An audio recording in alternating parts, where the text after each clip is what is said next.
Hi guys, welcome back to mini vlog. So ఈ రోజు నా లంచ్కి నేనేం ప్రిపేర్ చేశానో మీకు చూపిస్తాను. ముందైతే నేను అన్నం పెట్టేసుకొని దాంట్లోకి బీరకాయ ఇగురు అయితే చేసుకున్నాను అనమాట. అండ్ దాని తర్వాత ఇది వచ్చేసి చిక్కుడుకాయ ఫ్రై చేసుకున్నాను. ఇది వచ్చేసి విత్తనాలు చిక్కుళ్ళు.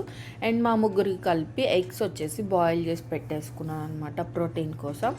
అండ్ ఫస్ట్ అయితే నేను ఈ బీరకాయ ఇగురుతో ఒక ముద్ద తినేస్తున్నాను. ఈ బీరకాయ ఇగురులో నేను అస్సలు వాటర్ యాడ్ చేసుకోలేదు. బీరకాయలో నుంచే వచ్చే వాటర్ అలాగే ఆయిల్తోనే కర్రీ అంతా కూడా ప్రిపేర్ చేసేసుకున్నాను. దీంట్లోకి ఎగ్ అయితే తింటున్నాను అనమాట. నేను బాయిల్ చేసిన ఎగ్ డైలీ 3 ఎగ్స్ అయితే నేను బాయిల్ చేసి పెడతాను.